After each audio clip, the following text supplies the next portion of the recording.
ಮಂಡ್ಯದ ಅಪರ ಜಿಲ್ಲಾಧಿಕಾರಿ ಎಚ್ಎಲ್ ನಾಗರಾಜು ಸ್ವಯಂ ನಿವೃತ್ತಿ ಪಡೆದು ದೀಕ್ಷೆ ಸ್ವೀಕರಿಸುವುದಕ್ಕೆ ಮನಸ್ಸು ಮಾಡಿದ್ದಾರೆ. ಸದ್ಯ ಎಡಿಸಿ ಎಚ್ಎಲ್ ನಾಗರಾಜು ಅವರ ಈ ನಡೆ ಸಾರ್ವಜನಿಕರಲ್ಲಿ ಅಚ್ಚರಿ ಮೂಡಿಸಿದೆ. ಕೆಲವೇ ದಿನಗಳಲ್ಲಿ ಕೆಲಸಕ್ಕೆ ರಾಜೀನಾಮೆ ನೀಡಲಿರುವ ನಾಗರಾಜು ಬಳಿಕ ವಿಶ್ವ ಒಕ್ಕಲಿಗರ ಮಹಾಸಂಸ್ಥಾನ ಮಠದಲ್ಲಿ ಸನ್ಯಾಸ ದೀಕ್ಷೆ ಸ್ವೀಕಾರ ಮಾಡಲಿದ್ದಾರೆ.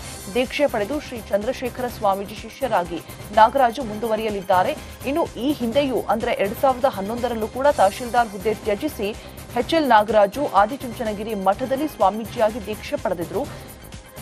ನಿಶ್ಚಲಾನಂದನಾಥ ಸ್ವಾಮೀಜಿ ಎಂದು ಹೆಸರು ಬದಲಾವಣೆ ಕೂಡ ಮಾಡಿಕೊಂಡಿದ್ರು. ಬಳಿಕ ಹಿತೈಷಿಗಳು ಹಾಗೂ ಸಾರ್ವಜನಿಕರ ಒತ್ತಾಯಕ್ಕೆ ಮಣಿದು ಸನ್ಯಾಸತ್ವ ತ್ಯಜಿಸಿದ್ರು. ಆದರೆ ಇದೀಗ ಮತ್ತೆ ಕಾವಿ ಧರಿಸುವುದಕ್ಕೆ ಎಡಿಸಿ ನಾಗರಾಜು ತೀರ್ಮಾನವನ್ನ ಮಾಡಿರೋದು ಅಚ್ಚರಿ ಮೂಡಿಸಿದ್ದಾರೆ.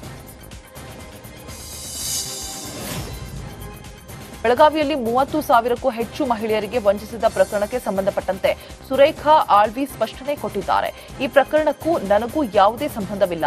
ನನ್ನ ಹೆಸರು ಕೆಡಿಸಬೇಕೆಂದು ಎಲ್ಲವ ಈ ರೀತಿ ಮಾಡಿದ್ದಾರೆ ಎಂದು ರಿಪಬ್ಲಿಕ್ ಕನ್ನಡಕ್ಕೆ ಸ್ಪಷ್ಟನೆ ಕೊಟ್ಟಿದ್ದಾರೆ. ಹೆಸರು ನಂದು ಅಲ್ಲೇ ಕುಡಿನಲ್ಲ, ಅಲ್ಲೇ ಪೊಲೀಸ್ ಸ್ಟೇಷನ್ಗೆ ಹೋಗಿನಲ್ರಿ, ಅಲ್ಲಿ ನಾನು ಕೇಳ್ಬೇಕಲ್ರಿ. ನನ್ನ ಜನ ಹೆಸರು ಕೆಡಿಸ್ಬೇಕಂತ ನನ್ನ ಮಾಡ್ಯಾರ. ಈಗ 20 ವರ್ಷ ಹೋರಾಟ ಮಾಡ್ಕೊಂತ ಬಂದಾಳು. ಈಗ ನನ್ನ ಹೆಸರು ಕೆಡ್ಸಾಕ್ ಕೂಡ್ಯಾರ. ಯಾರಿಗೆ ನಾ ಏನೂ ಮಾಡಿಲ್ರಿ. ಅವ್ರ ಮೇಲೆ ಕರ್ಮ ತಗೋಬೇಕು, ನನ್ನ ಮುಂದೆ ನಿಂದಿಸ್ಬೇಕ್ರಿ. ಅಲ್ಲಿವರೆಗೆ ನಾವು ಬಿಡಂಗಿಲ್ರಿ. ನಾ ಅಲ್ಲಿವರೆಗೆ ಇಲ್ಲಿ SP ಸರ್ ಕಡೆ ಬರ್ತೇನೆ ರೀ. ಅಲ್ಲಿವರೆಗೆ ನಂದು ಒಟ್ಟು ನಂದು ಇದು ಮಾಡಂಗಿಲ್ಲ ನೋಡ್ರಿ. ಇಲ್ರಿ, ನಂದು ಸುಳ್ಳ ಮಾಡ್ಯಾರಿ ಅವ್ರು. ಇಲ್ರಿ ಇಲ್ಲರಿ, ನಾ ಯಾರು ಗೂಡಿ ವ್ಯವಹಾರ ದೇಶದಿಂದ ಮಾತಾಡಿಲ್ಲ, ಕಾತಾಡಿಲ್ರಿ. ನನ್ನ ಕೆಡ್ಸೋ ದೇಶದಿಂದಾಗಿ ಈಗ ಮುಂದೆ ಹೊಕ್ಕಾಳ ಅನ್ನೋ ದೇಶದಿಂದಾಗಿ ನಂದು. ಉತ್ತರ ಪ್ರದೇಶದ ವಿವಿಧ ಭಾಗಗಳಿಂದ ರೈತರು ದೆಹಲಿ ಚಲೋ ಹಮ್ಮಿಕೊಂಡಿದ್ದಾರೆ. ಸರ್ಕಾರ ಸ್ವಾಧೀನಪಡಿಸಿಕೊಂಡಿರುವ ಜಮೀನಿಗೆ ಸೂಕ್ತ ಪರಿಹಾರ ನೀಡುವಂತೆ ಪ್ರತಿಭಟನೆಯನ್ನ ಮಾಡಿದ್ದಾರೆ.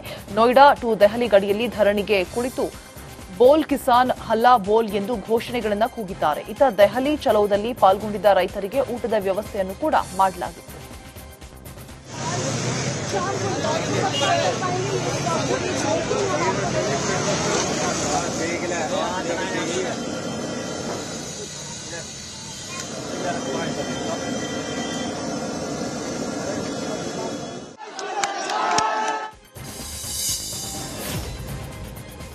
ಉತ್ತರ ಪ್ರದೇಶದ ಪ್ರಯಾಗ್ರಾಜ್ ಜಿಲ್ಲೆಯಲ್ಲಿ ಮಹಾಕುಂಭಮೇಳ ನಡೆಯುತ್ತದೆ. ಇಲ್ಲಿ ಅಪಾರ ಸಂಖ್ಯೆಯ ಜನ ಬರ್ತಾರೆ. ಆದ್ದರಿಂದ ಮಹಾಕುಂಭಮೇಳ ನಡೆಯುವ ಪ್ರದೇಶವನ್ನೇ ಹೊಸ ಜಿಲ್ಲೆ ಮಾಡೋದಕ್ಕೆ ನಿರ್ಧರಿಸಲಾಗಿದೆ. ಮಂಡ್ಯದ ಅಪರ ಜಿಲ್ಲಾಧಿಕಾರಿ ಎಚ್ಎಲ್ ನಾಗರಾಜು ಸ್ವಯಂ ನಿವೃತ್ತಿ ಪಡೆದು ದೀಕ್ಷೆ ಸ್ವೀಕರಿಸುವುದಕ್ಕೆ ಮನಸ್ಸು ಮಾಡಿದ್ದಾರೆ. ಸದ್ಯ ಎಡಿಸಿ ಎಚ್ಎಲ್ ನಾಗರಾಜು ಅವರ ಈ ನಡೆ ಸಾರ್ವಜನಿಕರಲ್ಲಿ ಅಚ್ಚರಿ ಮೂಡಿಸಿದೆ. ಕೆಲವೇ ದಿನಗಳಲ್ಲಿ ಕೆಲಸಕ್ಕೆ ರಾಜೀನಾಮೆ ನೀಡಲಿರುವ ನಾಗರಾಜು ಬಳಿಕ ವಿಶ್ವ ಒಕ್ಕಲಿಗರ ಮಹಾಸಂಸ್ಥಾನ ಮಠದಲ್ಲಿ ಸನ್ಯಾಸ ದೀಕ್ಷೆ ಸ್ವೀಕಾರ ಮಾಡಲಿದ್ದಾರೆ. ದೀಕ್ಷೆ ಪಡೆದು ಶ್ರೀ ಚಂದ್ರಶೇಖರ ಸ್ವಾಮೀಜಿ ಶಿಷ್ಯರಾಗಿ ನಾಗರಾಜು ಮುಂದುವರಿಯಲಿದ್ದಾರೆ. ಇನ್ನು ಈ ಹಿಂದೆಯೂ ಅಂದರೆ 2011ರಲ್ಲೂ ಕೂಡ ತಹಶೀಲ್ದಾರ್ ಹುದ್ದೆ ತ್ಯಜಿಸಿ ಎಚ್ಎಲ್ ನಾಗರಾಜು ಆದಿಚುಂಚನಗಿರಿ ಮಠದಲ್ಲಿ ಸ್ವಾಮೀಜಿಯಾಗಿ ದೀಕ್ಷೆ ಪಡೆದಿದ್ರು.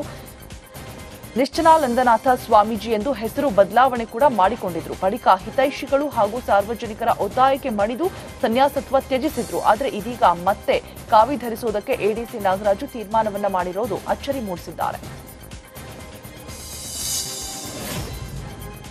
ಬೆಳಗಾವಿಯಲ್ಲಿ 30,000ಕ್ಕೂ ಹೆಚ್ಚು ಮಹಿಳೆಯರಿಗೆ ವಂಚಿಸಿದ ಪ್ರಕರಣಕ್ಕೆ ಸಂಬಂಧಪಟ್ಟಂತೆ ಸುರೇಖಾ ಆಳ್ವಿ ಸ್ಪಷ್ಟನೆ ಕೊಟ್ಟಿದ್ದಾರೆ. ಈ ಪ್ರಕರಣಕ್ಕೂ ನನಗೂ ಯಾವುದೇ ಸಂಬಂಧವಿಲ್ಲ. ನನ್ನ ಹೆಸರು ಕೆಡಿಸಬೇಕೆಂದು ಎಲ್ಲವ ಈ ರೀತಿ ಮಾಡಿದ್ದಾರೆ ಎಂದು ರಿಪಬ್ಲಿಕ್ ಕನ್ನಡಕ್ಕೆ ಸ್ಪಷ್ಟನೆ ಕೊಟ್ಟಿದ್ದಾರೆ. ಹೆಸರು ನಂದು ಅಲ್ಲೇ ಕುಡಿನಲ್ಲ, ಅಲ್ಲೇ ಪೊಲೀಸ್ ಸ್ಟೇಷನ್ಗೆ ಹೋಗಿನಲ್ರಿ, ಅಲ್ಲಿ ನಾನು ಕೇಳ್ಬೇಕಲ್ರಿ. ನನ್ನ ಜನ ಹೆಸರು ಕೆಡಿಸ್ಬೇಕಂತ ನನ್ನ ಮಾಡ್ಯಾರ. ಈಗ 20 ವರ್ಷ ಹೋರಾಟ ಮಾಡ್ಕೊಂತ ಬಂದಾಳು. ಈಗ ನನ್ನ ಹೆಸರು ಕೆಡ್ಸಾಕ್ ಕೂಡ್ಯಾರ. ಯಾರಿಗೆ ನಾ ಏನೂ ಮಾಡಿಲ್ರಿ. ಅವ್ರ ಮೇಲೆ ಕರ್ಮ ತಗೋಬೇಕು, ನನ್ನ ಮುಂದೆ ನಿಂದಿಸ್ಬೇಕ್ರಿ. ಅಲ್ಲಿವರೆಗೆ ನಾವು ಬಿಡಂಗಿಲ್ರಿ. ನಾ ಅಲ್ಲಿವರೆಗೆ ಇಲ್ಲಿ SP ಸರ್ ಕಡೆ ಬರ್ತೇನೆ ರೀ. ಅಲ್ಲಿವರೆಗೆ ನಂದು ಒಟ್ಟು ನಂದು ಇದು ಮಾಡಂಗಿಲ್ಲ ನೋಡ್ರಿ. ಇಲ್ರಿ, ನಂದು ಸುಳ್ಳ ಮಾಡ್ಯಾರಿ ಅವ್ರು. ಇಲ್ರಿ ಇಲ್ಲರಿ, ನಾ ಯಾರು ಗೂಡಿ ವ್ಯವಹಾರ ದೇಶದಿಂದ ಮಾತಾಡಿಲ್ಲ, ಕಾತಾಡಿಲ್ರಿ. ನನ್ನ ಕೆಡ್ಸೋ ದೇಶದಿಂದಾಗಿ ಈಗ ಮುಂದೆ ಹೊಕ್ಕಾಳ ಅನ್ನೋ ದೇಶದಿಂದಾಗಿ ನಂದು. ಉತ್ತರ ಪ್ರದೇಶದ ವಿವಿಧ ಭಾಗಗಳಿಂದ ರೈತರು ದೆಹಲಿ ಚಲೋ ಹಮ್ಮಿಕೊಂಡಿದ್ದಾರೆ. ಸರ್ಕಾರ ಸ್ವಾಧೀನಪಡಿಸಿಕೊಂಡಿರುವ ಜಮೀನಿಗೆ ಸೂಕ್ತ ಪರಿಹಾರ ನೀಡುವಂತೆ ಪ್ರತಿಭಟನೆಯನ್ನ ಮಾಡಿದ್ದಾರೆ. ನೋಯ್ಡಾ ಟು ದೆಹಲಿ ಗಡಿಯಲ್ಲಿ ಧರಣಿಗೆ ಕುಳಿತು ಬೋಲ್ ಕಿಸಾನ್ ಹಲ್ಲಾ ಬೋಲ್ ಎಂದು ಘೋಷಣೆಗಳನ್ನು ಕೂಗಿದ್ದಾರೆ. ಇತ್ತ ದೆಹಲಿ ಚಲೋದಲ್ಲಿ ಪಾಲ್ಗೊಂಡಿದ್ದ ರೈತರಿಗೆ ಊಟದ ವ್ಯವಸ್ಥೆಯನ್ನು ಕೂಡ ಮಾಡಲಾಗಿತ್ತು.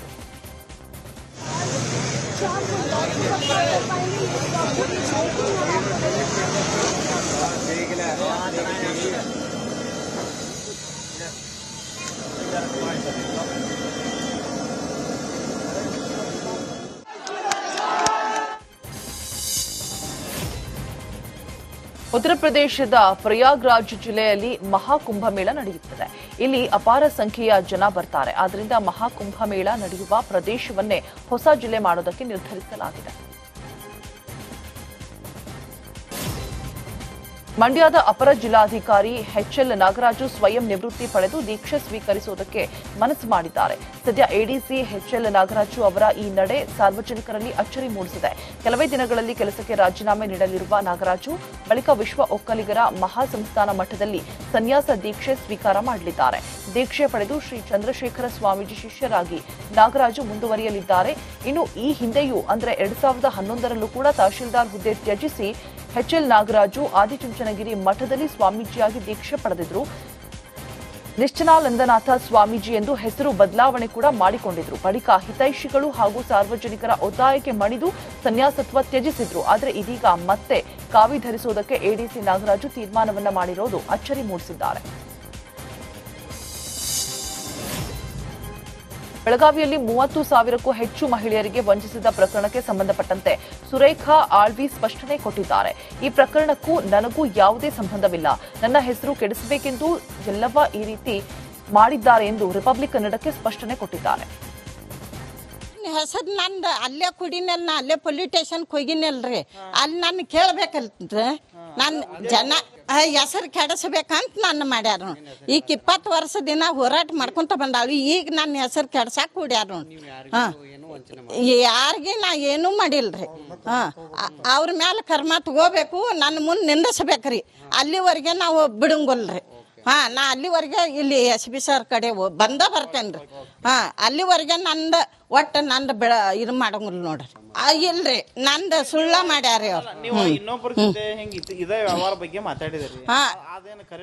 ಇಲ್ರಿ ಇಲ್ಲರಿ, ನಾ ಯಾರು ಕೂಡ ವ್ಯವಹಾರ ದಶಿಂದ ಮಾತಾಡಿಲ್ಲ, ಕಾತಾಡಿಲ್ರಿ.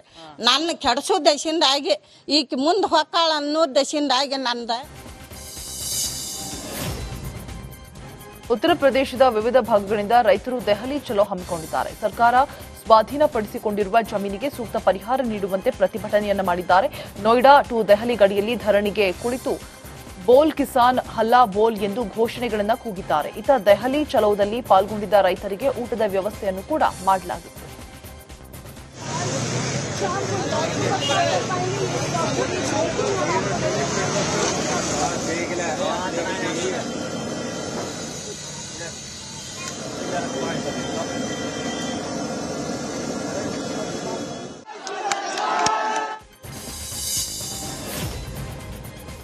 ಉತ್ತರ ಪ್ರದೇಶದ ಪ್ರಯಾಗ್ರಾಜ್ ಜಿಲ್ಲೆಯಲ್ಲಿ ಮಹಾಕುಂಭಮೇಳ ನಡೆಯುತ್ತದೆ.